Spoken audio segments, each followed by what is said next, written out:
Halo guys, semoga kalian suka ya. 1, 2, 3.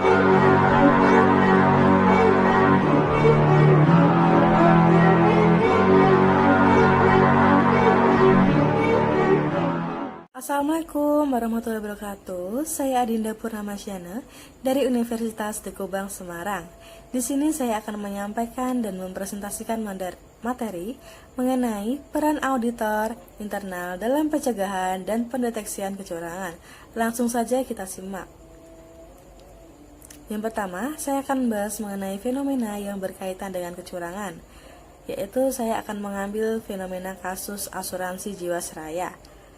Kasus korupsi Direktur Keuangan PT Asuransi Jiwasraya, Heri Prasetyo, dituntut penjara seumur hidup dan denda 1 miliar rupiah karena telah merugikan negara hingga 16 triliun rupiah. Telah terbukti melakukan tindak pidana korupsi dan memperkaya diri sendiri. Karena kasus tersebut, pemerintah berencana menggelontorkan 22 triliun rupiah untuk menangani PT Asuransi Jiwasraya. Namun, mendapatkan penolakan dari Koalisasi Aksi Menyelamatkan Indonesia atau KAMI. Merespon hal tersebut, staf khusus 3 Menteri BUMN Arya Sinulinga mengatakan penyertaan modal negara atau PMN perlu dilakukan sebagai bentuk tanggung jawab pemerintah terhadap para nasabah polis Jiwasraya. Dengan kondisi ekuitas Jiwasraya yang saat ini berada di level negatif 37,4 triliun rupiah, penyuntikan dana modal sebesar 22 triliun rupiah dinilai sebagai suatu langkah yang paling tepat untuk dilakukan. Karena merasa harus bertanggung jawab terhadap 2,6 juta nasabah, maka dirasa perlu untuk dilakukannya bail-in. Arya juga menjelaskan mengenai tindakan kasus kecurangan yang telah dilakukan oleh Heri Prasetyo sudah dilakukan sampai ke jalur hukum dengan tuntutan seumur hidup. Hal itu menunjukkan pemerintah secara kooperatif dan serius melakukan penanganan kasus mega korupsi tersebut. Hal tersebut sempat mengalami penolakan dari Koordinator Komite Sosial Ekonomi KAMI, Said Didu, menyatakan pihaknya menolak suntikan modal untuk Jiwasraya. Menurutnya, suntikan modal itu berasal dari uang rakyat dan sebaiknya digunakan untuk kepentingan yang mendesak. Fenomena tersebut berdasarkan dan bersumber dari artikel yang telah tayang di kompas.com. Selanjutnya, mengenai Diamond Theory atau The Fraud Diamond. Pada tahun 2004, muncul sebuah teori fraud yang diperkenalkan oleh Wolff dan Hermansen. Teori yang mereka temukan dikenal dengan Fraud Diamond Theory.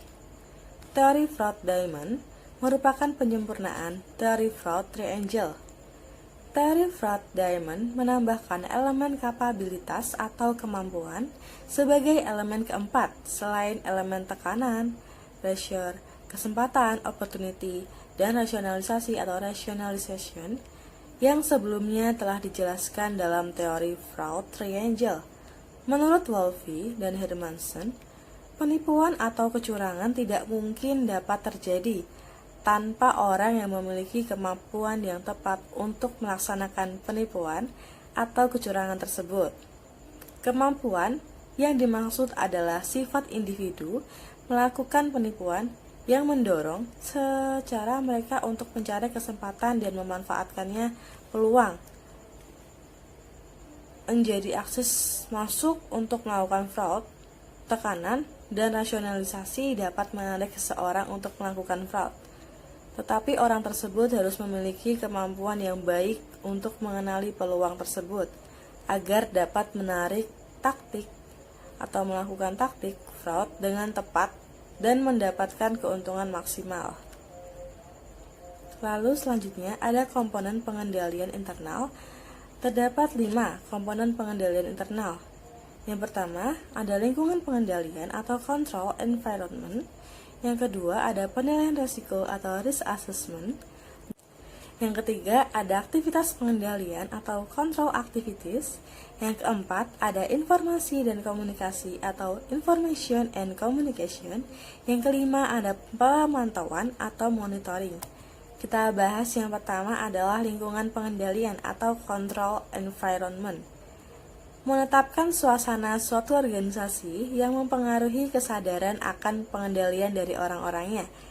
Lingkungan pengendalian merupakan fondasi dari semua komponen pengendalian internal lainnya yang menyediakan disiplin dan struktur.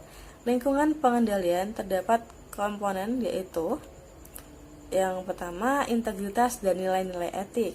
Dalam rangka menekankan pentingnya integritas dan nilai etika di antara semua personel dalam organisasi, CEO, dan anggota manajemen puncak lainnya harus menetapkan suasana melalui contoh, mendemonstrasikan integritas dan standar yang tinggi dari perilaku etis. Contohnya, direktur selalu memberi teladan dengan datang tepat pada waktunya, berpakaian rapi, well trained and well graduated. Yang kedua, mengkomunikasikan kepada semua karyawan baik secara verbal maupun melalui pernyataan kebijakan tertulis. Dan kode etik berperilaku bahwa hal yang sama diharapkan dari mereka, bahwa setiap karyawan memiliki tanggung jawab untuk melaporkan pelanggaran yang diketahui atau yang mungkin akan terjadi kepada tingkat yang lebih tinggi dalam organisasi, dan bahwa pelanggaran akan dikenakan denda. Lalu selanjutnya memberikan bimbingan moral kepada karyawan yang memiliki latar belakang yang kurang baik, yang telah mengakibatkan mereka tidak mempedulikan yang mana yang baik dan mana yang buruk. Selanjutnya, mengurangi atau menghilangkan insentif dan godaan yang dapat mengarahkan individu untuk melakukan tindakan yang tidak jujur, melawan hukum, atau tidak etis. Lalu, ada komitmen kepada kompetensi. Yang kedua, komitmen pada kompetensi. Untuk mencapai tujuan entitas, personel pada setiap angkatan atau tingkatan dalam organisasi harus memiliki pengetahuan dan keahlian yang diperlukan untuk melaksanakan pekerjaan mereka secara efektif. Komitmen terhadap kompetensi mencakup pertimbangan manajemen mengenai pengetahuan dan keahlian yang diperlukan untuk mengembangkan kompetensi tersebut. Lalu yang ketiga, ada falsafah manajemen atau filosofi atau gaya pengoperasian. Filosofi merupakan apa yang seharusnya dikerjakan dan apa yang seharusnya tidak dikerjakan oleh organisasi. Sedangkan gaya operasi menentukan ide manajer tentang bagaimana operasi suatu entitas harus dilaksanakan. Tindakan, sikap, dan pendekatan dalam pengambilan keputusan oleh manajemen sangat mempengaruhi mutu pengendalian internal. Banyak karakteristik yang mungkin ditampilkan dalam bagian dari falsafah manajemen dan gaya pengoperasian. Lalu, yang keempat, ada pendekatan dalam mengambil dan memantau resiko bisnis. Pertama, mengandalkan pertemuan informal dengan manajer-manajer, kunci lawan sebuah sistem formal dari kebijakan tertulis. Indikator-indikator kinerja dan laporan-laporan pengecualian. Yang kedua, sikap-sikap dan tindakan-tindakan dalam pelaporan keuangan. Pemilihan yang konservatif atau agresif dari prinsip-prinsip akuntansi yang tersedia. Yang selanjutnya, kesadaran dan konservatif dalam pengembangan perkiraan akuntansi. Selanjutnya, pengembangan dan pengertian terhadap resiko-resiko yang diasosiasikan dengan teknologi informasi.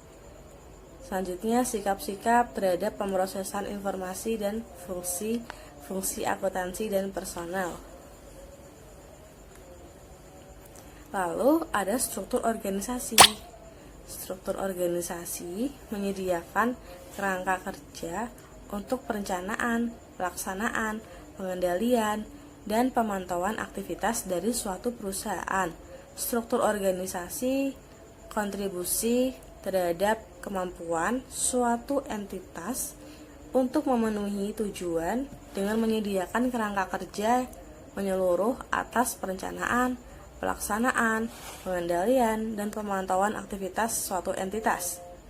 Pengembangan struktur organisasi untuk suatu organisasi menyangkut perumusan kewenangan dan tanggung jawab, serta alur pelaporan yang dituangkan dalam bentuk bagan organisasi. Pemahaman hubungan tersebut diperlukan untuk menilai lingkungan pengendalian organisasi dan dampaknya terhadap efektivitas kebijakan dan prosedur pengendalian. Lalu yang selanjutnya, Dewan Komisaris atau Direksi dan Komite Audit yang efektif. Dewan Komisaris dan Komite Audit secara signifikan mempengaruhi kesadaran akan pengendalian suatu entitas.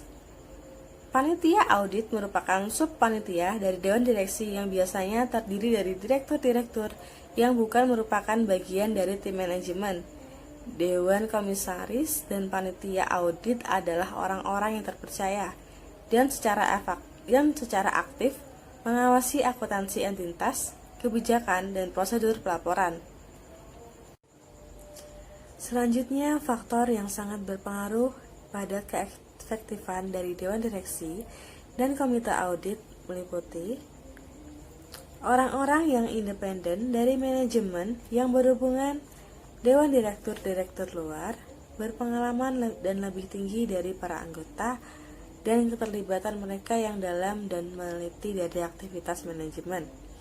Kepatuhan dari tindakan mereka, tingkat di mana mereka meningkatkan dan melanjutkan pertanyaan yang sulit dengan manajemen, sifat dasar, dan keterlibatan dari mereka yang interaksi dengan internal dan eksternal auditor. Dewan Komite Audit terdiri dari direktur-direktur luar yang dapat memberi sumbangan penting untuk perusahaan dalam tujuan pelaporan keuangan dengan menggunakan kesalahan pelaporan keuangan dan meningkatkan independensi auditor eksternal. Pelimpahan wewenang dan tanggung jawab merupakan perpanjangan dari pengembangan suatu struktur organisasi. Wewenang dan tanggung jawab mencakup penjelasan mengenai bagaimana dan kepada siapa wewenang dan tanggung jawab untuk semua aktivitas entitas dibebankan, dan harus saling mempengaruhi satu sama lain dalam memberikan kontribusi terhadap pencapaian tujuan entitas, dan setiap individu bertanggung jawab atas hal apa dengan pembagian wewenang yang jelas. Organisasi akan mendapat pengalokasikan berbagai sumber daya yang dimilikinya untuk mencapai tujuan organisasi. Selanjutnya, kebijakan dan prosedur kepegawaian. Agar pengendalian internal efektif adalah penting bahwa kebijakan dan prosedur sumber daya manusia yang diterapkan akan menjamin bahwa personal entitas memiliki tingkat integritas, nilai etika, dan kompetensi yang diharapkan. Praktik tersebut mencakup kebijakan perekrutan karyawan dan proses penyeleksian yang dikembangkan dengan baik, orientasi personel baru terhadap budaya dan gaya organisasi entitas. Kebijakan pelatihan yang mengkomunikasikan peran perspektif dan tanggung jawab, tindakan pendisiplinan untuk penganggaran terhadap perilaku yang diharapkan, pengevaluasian, konseling, dan promosikan orang berdasarkan kinerja periodik, serta penghargaan atas kinerja yang tinggi sambil menghindari disinsentif terhadap perilaku etis. Efektif tidaknya pengendalian intern tergantung pada kebijakan dan praktik tentang sumber daya manusia yang dianut. Hal ini akan menentukan apakah setiap karyawan memiliki integritas, nilai-nilai etika, dan kompetensi yang diharapkan. Lalu yang kedua, kita membahas mengenai risk assessment atau penilaian risiko. Penilaian risiko adalah identitas, analisis, dan manajemen risiko entitas yang relevan dengan penyusupan laporan keuangan yang disajikan secara wajar sesuai prinsip-prinsip akuntansi yang berlaku umum. Proses penilaian risiko entitas harus memperhatikan keadaan serta kejadian internal dan eksternal yang dapat sangat mempengaruhi kemampuan dalam mencatat, memproses, dan melaporkan data keuangan yang konsisten dengan esensi manajemen dalam laporan keuangan. Selanjutnya, penilaian risiko oleh manajemen juga harus mempertimbangkan risiko yang muncul akibat beberapa kondisi, terdiri dari identifikasi risiko dan analisis risiko. Identifikasi risiko meliputi pengujian terhadap faktor-faktor eksternal seperti perkembangan teknologi, persaingan, dan perubahan ekonomi. Faktor internal diantaranya kompetisi karyawan, sifat dari aktivitas bisnis, dan karakteristik pengelolaan sistem informasi. Sedangkan analisis risiko meliputi mengestimasi signifikan risiko, menilai kemungkinan terjadinya risiko, dan bagaimana mengelola risiko. Selanjutnya ada aktivitas pengendalian atau control activities. Merupakan kebijakan dan prosedur yang dikembangkan oleh manajemen untuk mengantisipasi risiko yang dapat menghalangi entitas mencapai tujuannya. Aktivitas pengendalian memiliki berbagai tujuan dan diaplikasikan pada berbagai tingkat pengorganisasian atau fungsional dalam sebuah entitas. Meskipun aktivitas pengendalian dapat dilaksanakan baik secara manual maupun dengan komputer, namun saat ini penggunaan komputer telah semakin meluas, di mana pengendalian yang terkomputerisasi lebih sering digunakan untuk beberapa tujuan. Aktivitas pengendalian memiliki komponen yaitu: pertama, pemisahan tugas yang memadai, melibatkan suatu pemastian bahwa individu tidak melaksanakan tugas yang seimbang. Tugas dianggap tidak seimbang dari sudut pandang pengendalian ketika memungkinkan bagi seseorang individu untuk melakukan kecurangan dan kemudian menutupinya dalam melaksanakan tugas normalnya. Yang kedua, otorisasi yang pantas atas transaksi dan aktivitas. Setiap transaksi harus disahkan dengan benar jika handal diharapkan untuk memuaskan. Otorisasi umum berarti bahwa manajemen menetapkan kebijakan untuk diikuti oleh organisasi. Otorisasi khusus berlaku bagi transaksi individual. Manajemen sering enggan menetapkan suatu kebijakan umum tentang otorisasi untuk beberapa transaksi. Yang ketiga, ada dokumen dan catatan yang memadai. Yang pertama, objek fisik di mana transaksi dimasukkan dan diringkas, prinsip relevan untuk merancang dan dalam penggunaan dokumen dan catatan yang sesuai, yaitu dokumen dan catatan haruslah yang pertama bernomor urut. Dengan bernomor urut akan dapat memudahkan untuk menelusuri dan mencari dokumen yang hilang ataupun dokumen sebagai bukti terjadinya kecurangan, ataupun untuk memenuhi kelengkapan audit terkait dengan transaksi, lalu disiapkan pada waktu transaksi berlangsung, atau segera sesudah itu bila disiapkan pada waktu yang relatif lebih panjang, catatan menjadi kurang bisa diandalkan, dan kesempatan salah saji semakin meningkat. Dirancang dengan persiapan yang benar dan dapat digunakan untuk berbagai penggunaan ketika mungkin. Yang keempat, pengendalian atas aktiva dan catatan. Pengendalian fisik adalah aktivitas pengendalian yang fokus pada pembatasan jenis akses ke aktiva dan catatan, yaitu akses fisik langsung dan akses tidak langsung melalui persiapan dan pemrosesan dokumen, pengecekan independen, dan pelaksanaan. Review kinerja meliputi review dan analisis manajemen terhadap laporan yang mengikhtisarkan secara terinci dari saldo akun seperti akun neraca saldo, laporan pengeluaran kas berdasarkan pelanggan, atau laporan aktivitas penjualan dan laba kotor oleh konsumen atau daerah, tenaga penjualan atau lini produk. Lalu kinerja aktual dibandingkan dengan anggaran, peramalan, atau jumlah periode sebelumnya. Hubungan dari rangkaian data yang berbeda seperti data operasi non keuangan dan data keuangan.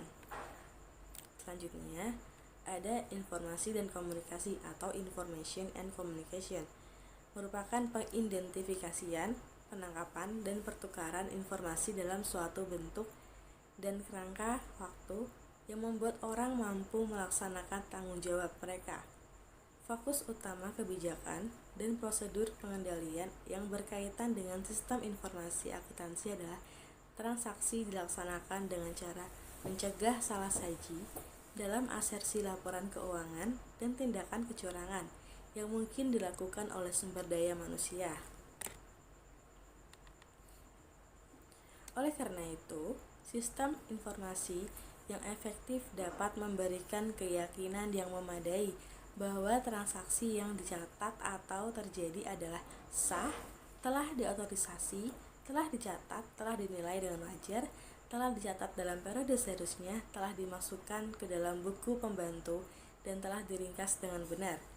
Komunikasi mencakup penyampaian informasi kepada semua personel yang terlibat dalam pelaporan keuangan tentang bagaimana mereka berkaitan dengan pekerjaan orang lain, baik yang berada di dalam maupun berada di luar organisasi. Komunikasi ini mencakup sistem pelaporan penyampaian pihak yang lebih tinggi dalam entitas. Pedoman kebijakan, pedoman akuntansi dan pelaporan keuangan, dan juga daftar akun dan juga merupakan bagian dari komponen informasi dan komunikasi dalam pengendalian internal. Komponen ini terdiri dari sistem informasi yang digunakan untuk menghasilkan informasi keuangan dan bagaimana mengkomunikasikan informasi tersebut.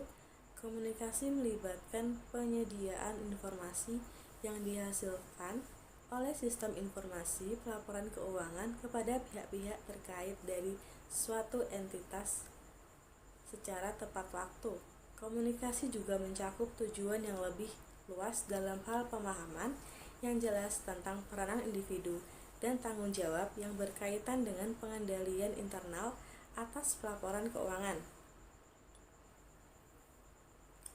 Komunikasi mencakup perluasan pemahaman personal tentang bagaimana aktivitas mereka dalam sistem informasi pelaporan keuangan berhubungan dengan pekerjaan lainnya, dan arti pengecualian pelaporan pada tingkat yang lebih tinggi dalam entitas. Yang terakhir ada pemantauan atau monitoring. Pemantauan merupakan suatu proses yang menilai kualitas kinerja pengendalian internal pada suatu waktu. Pemantauan dapat dilakukan melalui aktivitas terus-menerus atau evaluasi terpisah. Prosedur pemantauan yang terus-menerus dilakukan terhadap aktivitas rutin yang normal terjadi dalam sebuah entitas serta mencakup aktivitas manajemen dan pengawasan yang biasa. Sebagai contoh, dalam beberapa entitas, auditor internal secara teratur menyediakan informasi tentang berfungsi tidaknya sistem pengendalian internal dengan berfokus pada evaluasi, desain, dan operasi pengendalian internal. Evaluasi terpisah adalah penilaian periodik atas semua atau sebagian pengendalian internal. Evaluasi tersebut dapat dilakukan oleh personel internal atau oleh pihak luar, seperti kantor akuntan publik. Lalu, selanjutnya,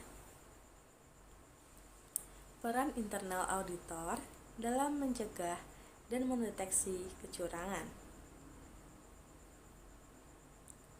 Peran internal auditor di dalam perusahaan dapat mendeteksi terjadinya praktek kecurangan atau fraud. Kemampuan auditor dalam mendeteksi kecurangan fraud. Auditor adalah seseorang yang mengemban kepercayaan publik.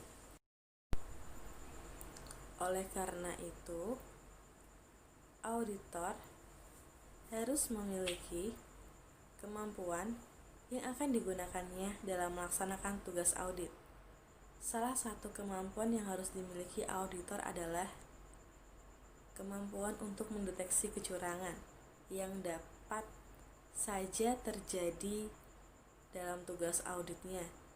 Kemampuan mendeteksi kecurangan berarti proses menemukan atau menentukan suatu tindakan ilegal yang dapat mengakibatkan salah saji dalam pelaporan keuangan yang dilakukan secara sengaja. Cara yang dapat digunakan untuk mendeteksi kecurangan adalah dengan melihat tanda, sinyal, atau red flag suatu tindakan yang diduga menyebabkan atau potensial menimbulkan kecurangan.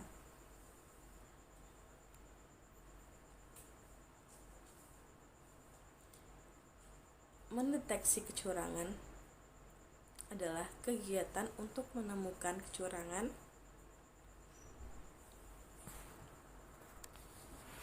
Dalam mendeteksi kecurangan, auditor menerapkan model strategi pendekatan kecurangan, seperti rencana audit dan tugas yang akan dilakukan dibuat berdasarkan data kuantitatif yang ada dalam database. Examiner selalu melakukan testing atas dokumen-dokumen yang ada, dan exception atas hasil testing akan menjadi temuan audit yang akan disampaikan kepada lokal manajemen beserta rekomendasinya pada saat exit meeting. Survei pendahuluan dilakukan apabila informasi dan data atau dokumen yang ada tidak mencukupi untuk melakukan audit atas kecurangan yang terjadi. Audit dibuat tidak hanya dari survei pendahuluan, tetapi juga berdasarkan hasil analisa sebelumnya.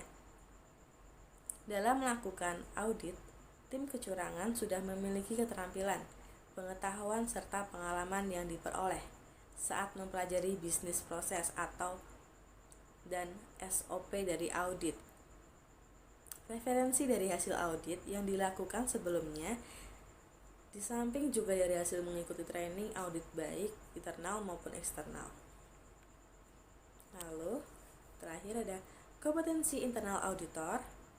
Terdapat beberapa ahli yang mendefinisikan kompetensi auditor, di antaranya adalah Mulyadi 2009-58 yang menjelaskan bahwa kompetensi diperoleh melalui pendidikan dan pengalaman.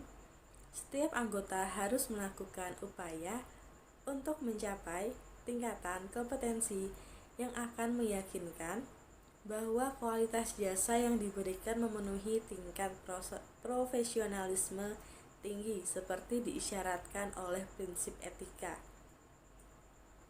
Menurut Siti Gurnia Rahayu dan Elis Suhayati 2010.2 menjelaskan kompetensi adalah kompetensi artinya auditor harus mempunyai kemampuan, ahli, dan berpengalaman dalam memahami kriteria dan dalam menentukan jumlah bahan bukti yang dibutuhkan untuk dapat mendukung kesimpulan yang akan diambil. Menurut Arens et al. 2008-42 yang dialih bahasakan oleh Herman Wibowo menyatakan bahwa kompetensi sebagai keharusan bagi auditor untuk memiliki pendidikan formal di bidang auditing dan akuntansi, pengalaman praktik yang memadai bagi pekerjaan yang sedang dilakukan, serta mengikuti pendidikan profesional berkelanjutan. Lalu menurut Spencer dan Spencer dalam Palan 2007-84 mengemukakan bahwa kompetensi menunjukkan karakteristik yang mendasari perilaku yang menggambarkan motif, karakteristik pribadi, ciri khas, konsep diri, nilai-nilai, pengetahuan, atau keahlian yang dibawa seseorang yang berkinerja unggul atau superior performer di tempat kerjanya. Lalu terdapat 5 karakteristik yang membentuk kompetensi, ya, seperti pengetahuan merupakan faktor pengetahuan meliputi masalah teknis, administratif, proses kemanusiaan, dan sistem. Yang kedua, keterampilan merujuk pada kemampuan seseorang untuk melakukan suatu kegiatan. Yang ketiga, konsep diri dan nilai-nilai merujuk pada sikap, nilai-nilai, dan citra diri seseorang, seperti kepercayaan seseorang bahwa dia bisa berhasil dalam suatu situasi. Yang keempat, karakteristik pribadi merujuk pada karakteristik fisik dan konsistensi tanggapan terhadap situasi atau informasi, seperti pengendalian diri dan kemampuan untuk tetap tenang di bawah ketekanan. Yang terakhir, 5, motif merupakan emosi hasrat, kebutuhan psikologis, atau dorongan-dorongan lain yang memicu tindakan. Berdasarkan definisi-definisi tersebut, kompetensi dapat disimpulkan sebagai segala sesuatu yang dimiliki oleh seseorang berupa pengetahuan, keterampilan, dan pengalaman serta faktor-faktor internal individu lainnya untuk dapat mengerjakan sesuatu pekerjaan. Komponen kompetensi auditor internal yang tidak terpisahkan menurut Mulyadi 2009-58 adalah pendidikan dan pengalaman. Kompetensi diperoleh melalui pendidikan dan pengalaman. Anggota seyogianya tidak menggambarkan dirinya memiliki keahlian atau pengalaman yang tidak mereka punyai dalam semua penugasan dan dalam semua tanggung jawabnya. Setiap anggota harus melakukan upaya untuk mencapai tingkatan kompetensi yang akan meyakinkan bahwa kualitas jasa yang diberikan memenuhi tingkat profesionalisme tinggi seperti disyaratkan oleh prinsip etika. Pemerintah mensyaratkan pengalaman kerja sekurang-kurangnya 3 tahun sebagai akuntan dengan reputasi baik di bidang audit bagi akuntan yang ingin memperoleh izin praktik dalam profesi akuntan publik menurut Mulyadi 2009-58. Selain itu, untuk meningkatkan kompetensi profesional menurut Jafar dan Sumiati 2008 123 dapat dibagi menjadi 2 fase terpisah. Yang pertama, pencapaian kompetensi profesional.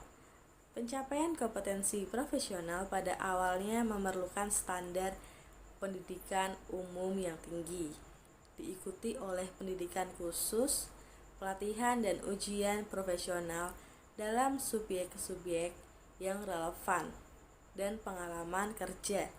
Hal ini harus menjadi pola pengetahuan yang normal untuk anggota. Yang kedua, pemeliharaan kompetensi profesional. Itu pertama kompetensi harus dipelihara dan dijaga melalui komitmen untuk belajar dan melakukan peningkatan profesional secara berkesinambungan selama kehidupan profesional anggota. Lalu pemeliharaan kompetensi profesional memerlukan kesadaran untuk terus mengikuti perkembangan profesi akuntansi, termasuk diantaranya pernyataan-pernyataan akuntansi, auditing, dan peraturan lainnya, baik nasional maupun internasional yang relevan. Lalu anggota harus menerapkan suatu program yang dirancang untuk memastikan terdapatnya kendali mutu atas pelaksanaan jasa profesional yang konsisten dengan standar nasional dan internasional. Demikianlah presentasi dari materi yang telah saya paparkan mengenai tema peran auditor internal dalam pencegahan dan pendeteksian kecurangan. Semoga dari yang saya sampaikan dapat dimengerti dan dipahami dengan lebih mudah dan baik. Dengan adanya pandemi ini, saya turut berduka dengan adanya pandemi seperti ini untuk kita semua. Semoga kita semua dapat diberikan kesehatan dan selalu patuhi protokol kesehatan dimanapun kalian dan kita semua berada. Jaga jarak, cuci tangan yang bersih, atau bisa menggunakan hand sanitizer yang bisa dibawa kemana-mana. Intinya selalu gunakan masker dan cuci tanganmu dan jaga jarak. Dimanapun kalian berada, selalu patuhi protokol kesehatan. Semoga kami semua diberikan kesehatan dan pandemi ini segera berakhir. Amin. Sekian yang sudah saya sampaikan. Terima kasih atas perhatiannya dan partisipasinya telah menonton video saya. Saya minta bantuannya like, komen, subscribe. Tugas ini saya buat untuk memenuhi penilaian UTS saya. Intinya saya mau banyak terima kasih sama kalian yang sudah menyaksikan video dan presentasi saya. Wassalamualaikum warahmatullahi wabarakatuh. Bye.